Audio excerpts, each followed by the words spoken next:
오늘 주신 하나님 말씀은 신약 성경 누가복음 20장 27절에서 40절까지 말씀입니다. 신약 성경 131조 누가복음 20장 27절에서 40절 말씀 봉독하겠습니다. 부활이 없다고 주장하는 사두개인 중 어떤 이들이 와서 물어 이르되 선생님이여 모세가 우리에게 써주기를 만일 어떤 사람의 형이 아내를 두고 자식이 없이 죽으면 그 동생이 그 아내를 취하여 형을 위하여 상속자를 세울지니라 하였나이다. 그런데 7형제가 있었는데 마지가 아내를 취하였다가 자식이 없이 죽고 그 둘째와 셋째가 그를 취하고 7이 다 그와 같이 자식이 없이 죽고 그 후에 여자도 죽었나이다. 7이 다 그를 아내로 취하였으니 부활 때에 그 중에 누구의 아내가 되리이까? 예수께서 이르시되 이 세상의 자녀들은 장가도 가고 시집도 가되 저 세상과 및 죽은 자 가운데서 부활함을 얻기에 합당히 여김을 받은 자들은 장가 가고 시집 가는 일이 없으며 그들은 다시 죽을 수도 없나니 이는 천사와 동등이요 부활의 자녀로서 하나님의 자녀임이라. 죽은 자가 살아난다는 것은 모세도 가시나무 떨기에 관한 글에서 주를 아브라함의 하나님이요 이삭의 하나님이요 야곱의 하나님이시라 칭하였나니 하나님은 죽은 자의 하나님이 아니요 살아있는 자의 하나님이시라. 하나님에게는 모든 사람이 살았느니라 하시니 서기관 중 어떤 이들이 말하되 선생님 잘 말씀하셨나이다 하니 그들은 아무것도 감히 더 물을 수 없음이더라. 아멘. 찬양대의 찬양을 하나님 앞에 올려드리겠습니다.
십자가의 은혜 아니면 우리가 어찌 설 수 있겠습니까? 찬송이 가슴에 조용하지만 깊이 스며드는 것 같아 정말 하나님의 은혜를 다시 되새기게 되는 찬양인 것 같습니다. 우리 성탄절이 다가오면서 우리가 한 주 한 주 한 해를 또 마감해 가면서 내가 은혜 아니면 어찌 살까? 내가 십자가의 능력 없이 어찌 살 수 있으랴 하는 마음으로 감사와 기쁨이 넘치시는 성도 여러분들 되시기를 축복합니다. 오늘 저희들이 살펴볼 말씀은 예수님을 향한 두 번째 논쟁이다 이렇게 말할 수 있습니다. 첫 번째 논쟁은 지난주에 우리가 같이 묵상했던 가이사에게 세금을 내는 것이 옳으냐 옳지 않느냐라고 하는 이 질문. 사실 이 질문은 하나의 함정이라서 예수님을 올가매려는 트집 잡으려는 사람들의 어떤 계략이었습니다. 오늘 이 질문도 뭐 그런 계략이나 음험한 꾀가 숨어 있는 것은 아니나 그러나 예수님에게 이 부활이 없다라고 하는 주장을 제기하는데 이 주장이 상당히 조롱 섞인 주장입니다. 그래서 이 말씀에 대하여 예수님이 어떻게 대답하는지 알기 위해 부활이 없다고 생각하는 사두개인들이 등장해서 예수님에게 논쟁을 걸기 시작합니다. 사두개인들은 어떤 사람인가? 먼저 이 사두개인이라는 말부터 우리가 이해가 필요합니다. 누가복음에는 이 사두개인이라는 말이 단 한 번, 바로 이곳에 한 번만 등장합니다. 신약 전체를 살펴봐도 10군데가 되지 않습니다. 신약 구약을 다 살펴봐도 20군데가 되지 않을 정도로 이 사두개인은 아주 언급이 성경에 작게 나와 있는데, 왜냐하면 이들은 신약과 구약의 그 중간기, 신구약 중간기에 잠깐 나타났다가 사라져버린 그런 사람들이기 때문에 그렇습니다. 어떤 사람들을 사두개인이라고 했는가? 당시의 지도계층들, 특별히 제사장 가문이나 혹은 대대로 귀족 집안이었던 세력 있는 명문 가문들이 스스로를 사두개인이다 이렇게 일컬었습니다. 사두개인의 말의 뜻이 뭐냐면 사독의 아들들이라는 뜻입니다. 사독이라는 사람은 누구냐 하면 다윗 시대에 대제사장 역할을 했던 사람이 사독입니다. 그래서 이 사람들은, 이 사두개인이라고 스스로를 부르는 사람들은 자기들을 이 다윗 시대 사독의 후예들이라고 생각하는 사람들입니다. 사독의 후예들, 그러니까 우리는 제사장 가문이고 우리는 이스라엘의 정통 제사장이라고 자부하는 이런 사람들이죠. 이 사람들은 당시 유대 사회의 지배층을 형성하면서 사회와 또 정치와 경제 여러 가지 분야에 막강한 영향력을 행사했습니다. 이들이 갖고 있는 하나의 특징은 뭐냐면 초월적인 세계를 인정하지 않는다는 거예요. 이 세상 말고 이 세상을 초월한 어떤 세상을 인정하지 않습니다. 천사들과 영들 이런 것들은 믿지 않았습니다. 또 그러니까 당연히 죽은 자들의 부활도 믿지 않았죠. 그들이 신뢰할 만한 성경이라고 생각하는 성경은 모세오경뿐입니다. 모세오경이라고 하는 것은 창세기, 출애굽기, 레위기, 민수기, 신명기 이 5개의 책을 모세오경이라고 합니다. 모세가 지은 책이다 이런 뜻입니다. 모세가 하나님의 말씀을 받아서 지었다는 이 모세오경만이 신뢰할 수 있는 성경이다. 이들은 그렇게 믿습니다. 그래서 이것을 가지고 성경의 말씀으로 이스라엘 백성들을 가르치고 또 이것으로 이스라엘 백성들을 또 다스리고 이것으로 법의 표준을 삼아서 또 재판도 하고 하자는 거예요. 그런데 이들의 그 마음 가장 깊은 곳, 그 기반에 깔려 있는 생각은 뭐냐면 어이없게도 자신의 운명은 자신이 만든다는 신념이에요. 대단히 불신앙적인 신념임에도 불구하고 이들은 부모로부터 엄청난 재산을 이미 물려받은 채 이 세상에 태어났고 태어나자마자 그들은 사회적으로 매우 높은 지위에 해당이 돼 있었고 이들에게는 원하든 원치 않든 권력과 명예가 이미 다 주어져 있는 상태로 이 세상에 태어났기 때문에 이들은 그것을 가지고 이스라엘을 쥐락펴락할 수가 있었던 것입니다. 그래서 자연히 자기 마음속에 들어온 생각이 뭐냐 하면 내 운명은 내가 만든다. 내가 뭘 결정하면 이스라엘 백성들은 따를 수밖에 없고 내가 어떤 영향을 행사하면 그것이 사회 전반에 어떤 영향력을 줄 것이라고 생각을 해서 대단히 정치적인 성향이 강한 이런 종교인들이라고 볼 수 있습니다.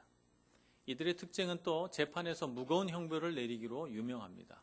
바리새인들은 혹시라도 재판을 내가 잘못해서 죄를 지을 수도 있다. 이 죄를 짓는 것을 아주 싫어했기 때문에 바리새인들은 혹시 모르니까 재판을 할 때 형량을 가볍게 하려고 하는 성향을 가진 반면에 이 사두개인들은 세상에 영향력을 주고 자기가 원하는 것들을 이룩해야 되는 성향을 갖고 있기 때문에 매우 무거운 형벌을 내리는 것으로 유명했습니다.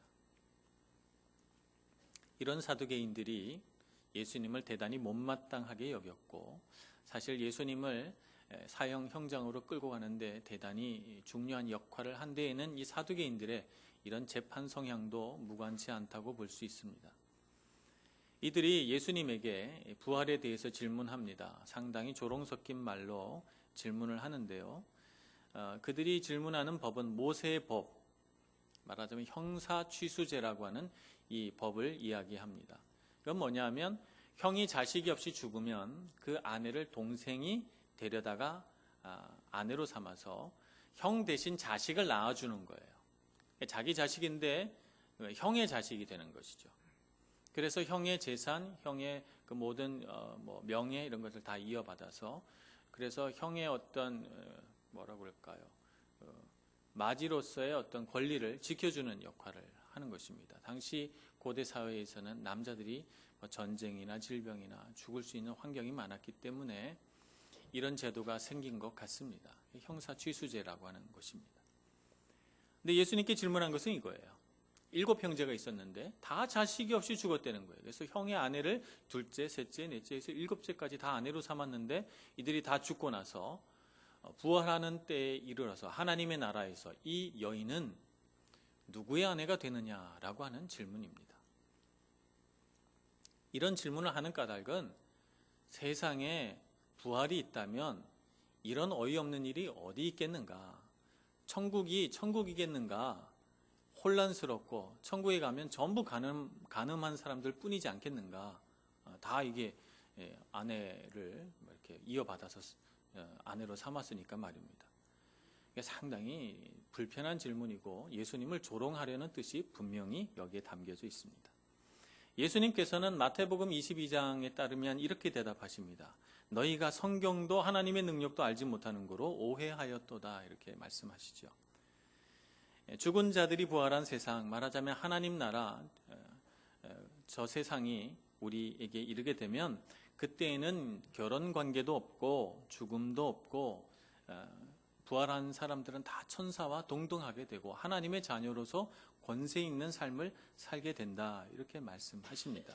그래서 그들이 이 부활에 대해서 오해한 것을 2가지로 지적합니다. 하나는 성경에 대하여 무지하다는 것이죠. 성경이 부활의 실제를 분명히 드러내고 있고 모세오경뿐만 아니라 수많은 성경의 말씀들에서 죽은 자들의 부활에 대하여 말씀하고 있음에도 불구하고 이것을 믿지 않고 모세오경에만 딱 국한시켜서 그 말씀 안에서만 하나님의 뜻을 해석하려고 하는 그들의 어떤 성경 지식의 무지, 또 성경을 해석할 때 그런 축소시켜서 해석하는 그들의 어떤 고집스러움 이런 것들을 말씀하고 있는 것입니다. 그래서 오늘 예수님께서 대답하시는 것은 뭐냐면 출애굽기 3장 6절의 말씀을 말씀하십니다. 하나님께서 떨기나무 가운데 불꽃으로 임하시죠. 그 하나님을 자세히 보려고 떨기나무에 불이 붙어 있으니까 모세가 가까이 다가가다가 하나님의 음성을 듣습니다. 깜짝 놀란 모세가 그 앞에 꿇어 엎드렸을 때 하나님께서 내 발에서 신을 벗으라. 이것은 거룩한 땅이다. 이렇게 선언합니다. 그러면서 하나님께서 자기 자신을 소개하시는데 나는 아브라함의 하나님이요 이삭의 하나님이요 야곱의 하나님이다. 이렇게 소개를 합니다. 이 소개의 말씀에 보면 하나님이 아브라함의 하나님이었고 이삭의 하나님이었고 야곱의 하나님이었다고 말하지 않습니다. 현재형으로 전부 말하죠. 우리나라 말은 현재형과 과거형이 그렇게 중요하지 않습니다. 시제가. 그런데 제가 이태리 땅에 와보니까 이태리는 이 시제가 굉장히 발달했습니다. 그래서 제가 시제 문제에 도전하다가 굉장히 좌절감을 느꼈는데요. 과거에도 먼 과거가 있고 근과거가 있고 여러 가지 과거가 있고요. 미래에도 또 가까운 미래가 있고 먼 미래가 있고 여러 가지가 있습니다. 과거에 한 번만 일어난 일, 여러 번 일어난 일, 이런 걸 다 구분해서 이렇게 사용합니다. 시제가 중요하죠. 그래서 우리는 좀 주의해서 살펴봐야 합니다. 여기 시제에 분명히 하나님께서 아브라함과 이삭과 야곱에 대하여 현재형으로 그들의 하나님이라고 말했다는 것입니다. 이미 모세의 때는 이 선조들이 죽은 지 수백 년이 흐른 뒤에요. 수백 년이 흘렀는데 지금 현재 아브라함과 이삭과 야곱의 하나님이라고 선언했으니 그들이 살아있는 것이 아니냐. 하나님은 죽은 자의 하나님이 아니라 산 자의 하나님이라고 선언하고 있는 것입니다. 그래서 분명히 그들이 성경을 잘못 이해했고 성경 속에 감추어져 있는 이 부활의 놀라운 신비에 대하여 그들이 무지하여 눈 감았다라고 하는 사실을 예수님께서 가르쳐 주고 있는 것입니다. 성경이 무지하면 이렇게 자신의 생각을 하나님의 뜻이라고 고집하게 됩니다. 이것이 첫 번째 오류이고 두 번째는 하나님의 능력에 대하여 그들의 생각 안에서 제한하는 오류를 범합니다. 하나님께서 이 세상을 정말 아름답게 창조하셨습니다. 어쩌면 이렇게 신비하고 놀라운 능력으로 각종 다양한 생물들과 아름다운 이 세상을 창조하셨는지 그 오묘함에 대하여 우리는 정말 달리 표현할 수가 없습니다. 참 아름답게 창조하셨지만 하나님이 이 세상 말고도 또 다른 세상을 더 엄청나고 놀랍고 오묘하고 아름답게 창조할 수 있다는 사실을 그들은 간과했습니다. 그것을 알지 못했던 것이죠. 하나님은 얼마든지 더 아름다운 세상을 창조하실 수 있습니다. 이 세상뿐만 아니라 저 세상은 우리가 감히 상상할 수 없을 정도로 놀랍고 아름다운 곳입니다. 그곳에서는 우리가 이 세상에서 누리는 관계보다 훨씬 더 풍성하고 사랑이 가득한 관계를 누릴 수 있습니다. 우리 이 세상에서는 사랑하고 결혼하고 자식을 낳고 또 가족 안에서 사랑하며 교회 안에서 사랑하며 이 세상에서 많은 친구를 얻고 우정을 나누고 기쁨을 누리며 살아가지만 그것과 비교할 수 없는 놀라운 사랑의 관계가 저 세상에 존재합니다. 지금 우리가 이 세상을 살 때는 다 우리 사람의 사랑이지만 그것이 바탕이 되어 있지만 저 세상에 가면 모든 사랑과 기쁨이 다 하나님으로부터 흘러나와 이 세상에서는 감히 맛볼 수 없었던 엄청나게 아름답고 깊은 사랑과 우정과 기쁨을 누릴 수가 있는 것입니다. 그것을 모른 채 하나님의 능력을 이 세상만으로 제한하는 그들의 어리석음에 대하여 예수님은 지적하고 있는 것입니다. 그들의 관점에서는 이 세상밖에 보이지 않아요. 놀랍게도 예수님은 실제로 우리에게 부활의 사건을 예수님 살아계실 때 한번 보여준 적이 있습니다. 예수님이 3명의 제자들을 데리고 산으로 올라가신 적이 있는데 그 산 이름이 기록되어 있지 않기 때문에 그 산에 올라가셔서 예수님이 변화되신 하얗게 영롱하게 변화되신 모습을 보고 그 산 이름을 변화산이다 이렇게 우리가 부릅니다. 이 변화산에 올라갔더니 제자들이 피곤해서 아마 기도하는 중에 잠이 들었나 봅니다. 잠이 문득 깨서 보니 예수님이 두 사람과 이야기를 하고 있어요. 누군가 봤더니 한 사람은 모세고 한 사람은 엘리야였습니다. 모세와 엘리야도 수백 년의 간격을 가지고 태어나신 분들입니다. 그 두 분이 같이 있을 수가 없는데 모세와 엘리야가 예수님과 거닐면서 대화를 하고 계세요. 너무 놀란 제자들이 이곳이 좋사오니 여기에 초막셋을 지어서 하나는 모세를 위하여 하나는 엘리야를 위하여 하나는 주를 위하여 그렇게 만들자고 말할 정도로 너무너무 놀라운 광경이 벌어집니다. 그런데 그들이 모여서 예수님과 대화할 때 무엇을 가지고 대화했는가? 예수님의 별세에 대하여 예수님의 죽음에 대하여 대화를 하셨던 것입니다. 놀랍게도 예수님의 십자가 죽음이라는 이 사역에 대하여 의논하신 것이죠.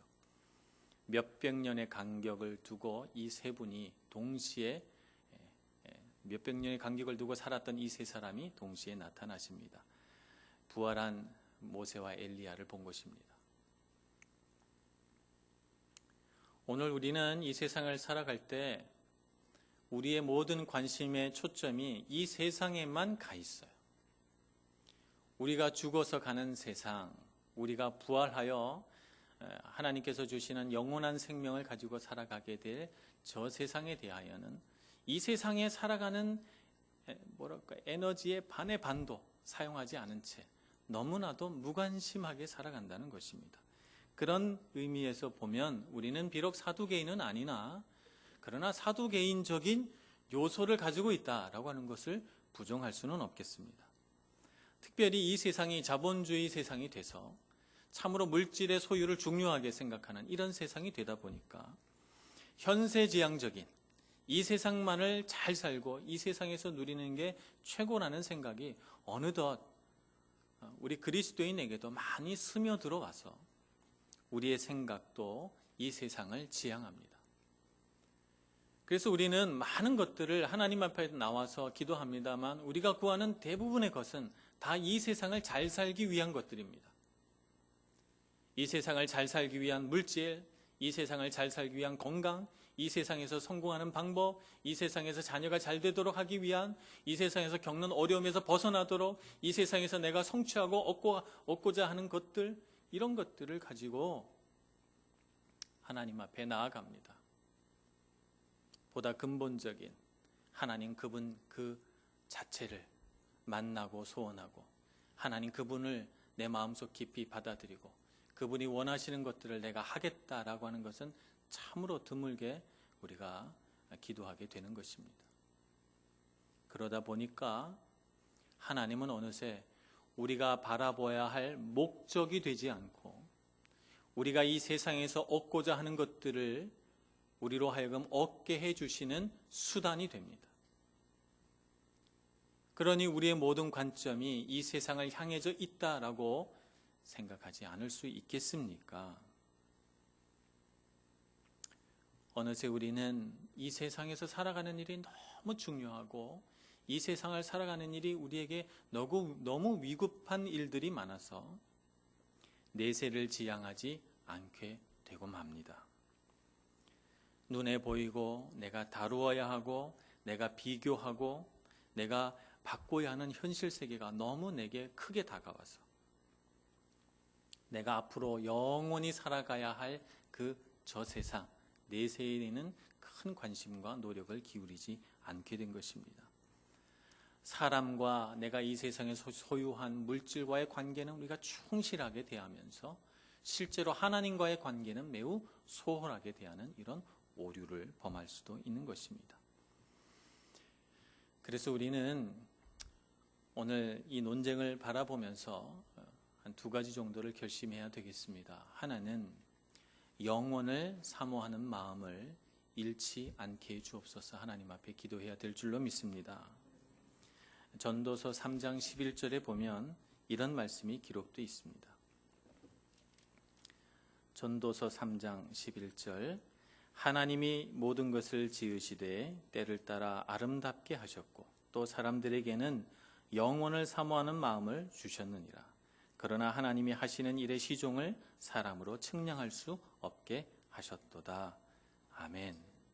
우리에게 무엇을 주셨는가 하면 영원을 사모하는 마음을 주셨다는 거예요. 이것이 우리 마음속에 무엇이 되는가 하면 영적인 갈급함이 됩니다. 영원을 사모하는 마음을 주셨기 때문에 우리 마음 안에는 뭐가 있냐면 영적인 갈급함이 있어요. 그래서 하나님을 바라보고 하나님을 향할 때 우리의 마음에는 이 영적인 부분이 터치가 되면 내가 슬픈 일이 있는 것도 아니고 내가 무슨 감격스러운 일이 있는 것도 아닌데 그 하나님이 주시는 그 영원성이 내 마음에 터치가 되면 우리는 울컥합니다. 우리는 하나님 앞에 감동되고 그 하나님의 실제를 느끼게 되지요. 영혼을 사모하는 마음을 준 것입니다. 근데 우리는 이 영혼을 사모하는 갈급함, 영적인 갈급함을 무엇으로 채우려고 하냐 하면 세상의 물질로 채우려고 합니다. 이 세상의 것들로. 내가 막 갈급하고 내가 막 목마른데 뭐가 부족해서 그렇지? 내가 남들보다 돈이 없어서 그런가? 돈을 채워봅니다. 내가 왜 이렇게 갈급하지? 내가 왜 이렇게 마음이 목마르지? 사랑이 부족해서 그런가? 사랑을 찾아다닙니다. 내가 왜 이렇게 목마르지? 내가 세상에서 성공하지 못하고 이름 없는 사람이라서 그런가? 내가 한번 성공해봐야지. 이렇게 생각합니다만 우리에게 있는 근원적인 목마름은 누구를 향한 목마름입니까? 하나님을 향한 목마름입니다. 왜냐하면 우리 마음에 영혼을 사모하는 마음을 주셨기 때문에 그렇습니다. 하나님은 우리에게 죽음을 심지 않았습니다.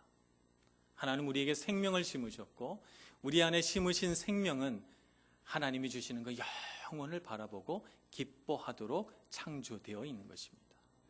그러니 하나님을 바라봐야만 만족하게 되고 채워지는 영적인 갈망을 세상의 것으로 채우시는, 세상의 것으로 채우시지 않기를 간절히 축원합니다.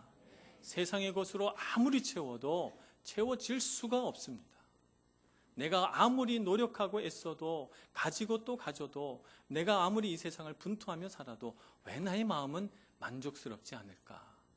영혼을 사모하는 마음이 우리 안에 있기 때문입니다.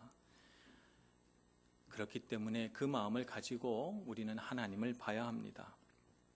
하나님은 우리에게 생명을 심으셨습니다. 이 생명이 무엇 때문에 파괴됐는가? 죄 때문에 파괴됐거든요. 죽음은 죄라고 하는 것 때문에 우리 삶 가운데 들어왔습니다. 이 죽음이 우리의 삶 가운데 일으켜내는 일들을 봅니다.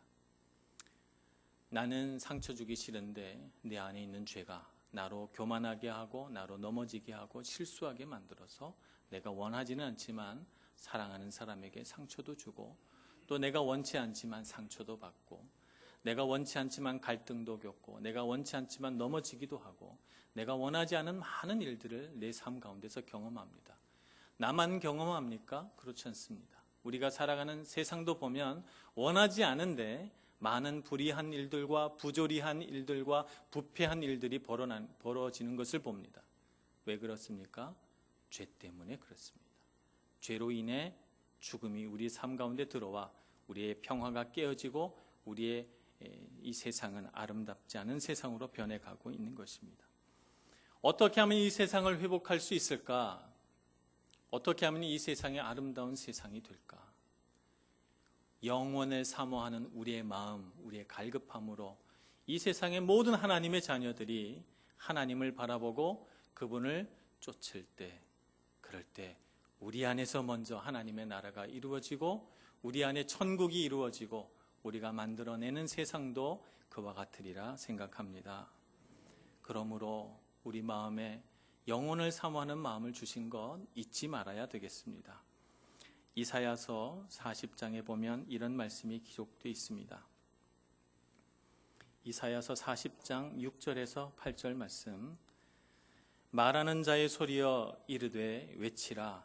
대답하되 내가 무엇이라 외치리이까 하니 이르되 모든 육체는 풀이요 그의 모든 아름다움은 들의 꽃과 같으니 풀은 마르고 꽃이 시들면 여호와의 기운이 그 위에 불미라. 이 백성은 실로 풀이로다. 풀은 마르고 꽃은 시드나 우리 하나님의 말씀은 영원히 서리라 하라. 아멘. 이사야 선지자에게 선포하라고 말씀하신 하나님의 말씀입니다. 우리는 풀이요 우리는 꽃입니다. 풀은 마르고 꽃은 시드나 하나님의 말씀은 영원히 서 있고 하나님은 영원히 존재하시는 분이십니다. 그 영원 가운데 계신 그 하나님이 죄로 인해 갇히고 무너지고 부패하여진 우리를 구원하시기 위해서 예수님을 보내셨죠. 죄로 인해 닫힌 우리의 생명의 문을 여시기 위해서 우리에게 오신 것입니다. 그래서 그분이 우리를 위하여 우리 죄를 짊어지고 우리 대신 채찍질 당하고 우리 대신 십자가에 못 박혀 죽으시고 죽으신 다음에는 부활하셔서 부활의 첫 열매가 되십니다. 그래서 우리가 소망이 있습니다. 이 세상에서 많은 죽음을 경험합니다. 실제로 사람이 죽기도 하고 죽음의 권세와 능력이 내 삶 가운데 들어와 내가 원하지 않게 망가지고 부서지고 부패해 가는 것을 봅니다. 어떻게 이길 수 있습니까? 부활의 능력, 주님의 은혜를 의지할 때 이겨낼 수 있습니다. 그러니 이 세상의 모든 잘못되는 일들을 내 힘과 내 능력, 내 지혜로 해결하려고 애쓰지 마시고 하나님 앞에 나와서 주님께 해결 방법을 물으시고 주님께 능력을 얻으시는 여러분들 되시기를 축복합니다. 그렇게 하기 위해서 우리는 어떻게 해야 되는가? 두 번째는 눈물을 흘리며 씨를 뿌리는 농부가 되어야 됩니다.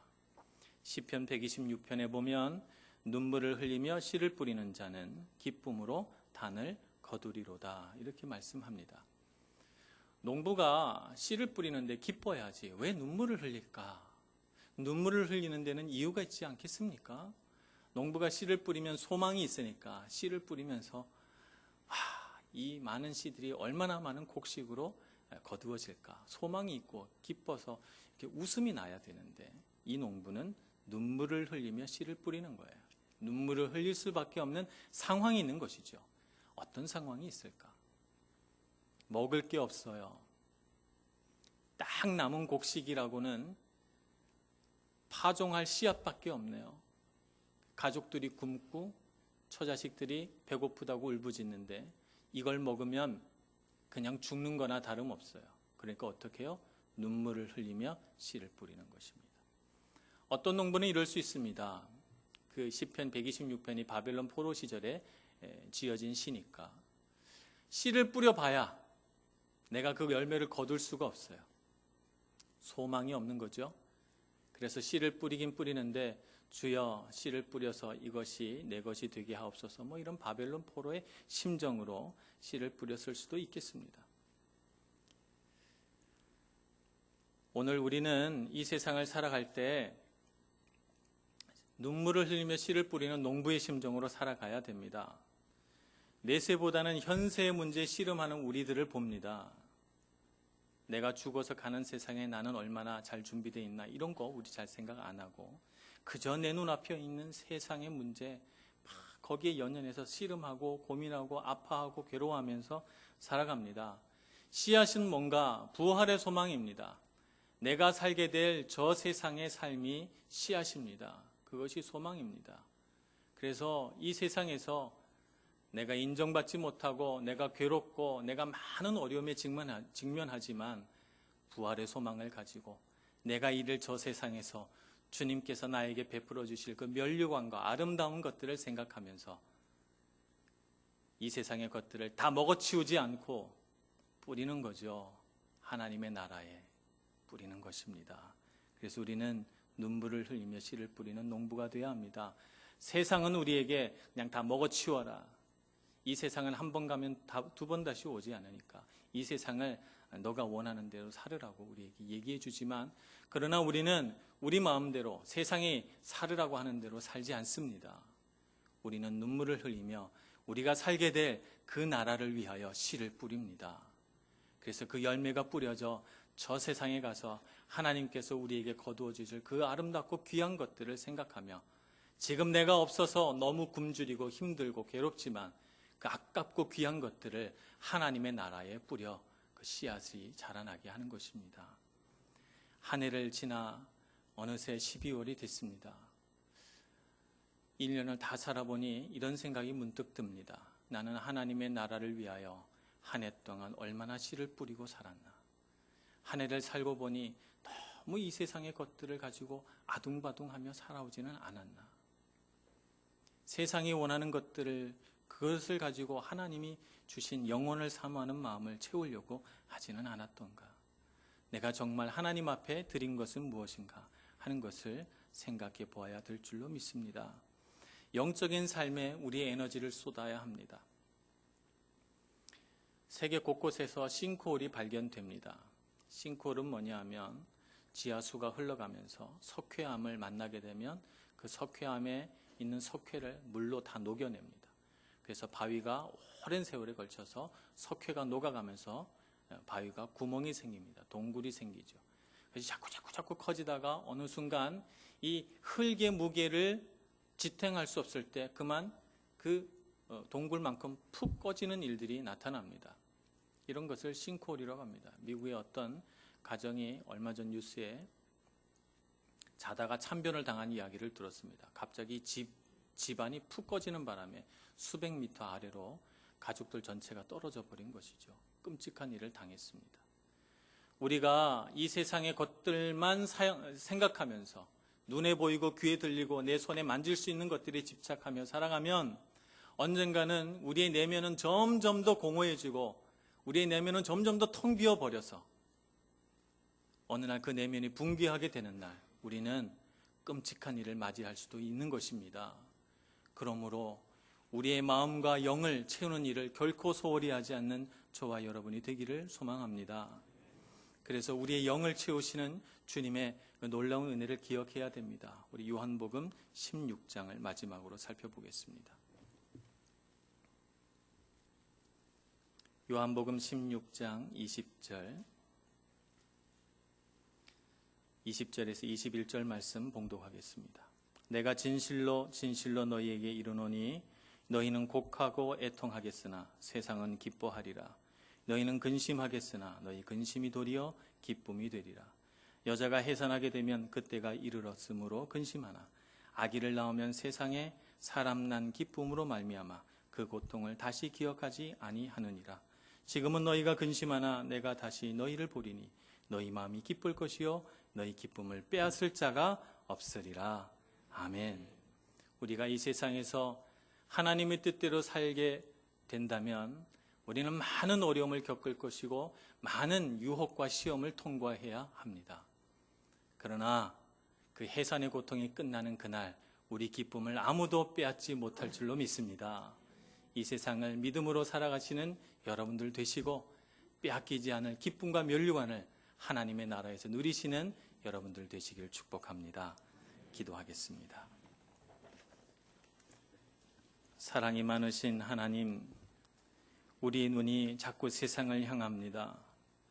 덧없는 세상의 것에 집착하는 저희들 되지 않게 해주시고 하나님의 나라, 하나님의 그 귀한 것들을 향하여 우리의 마음과 생각이 달려가게 하여 주옵소서.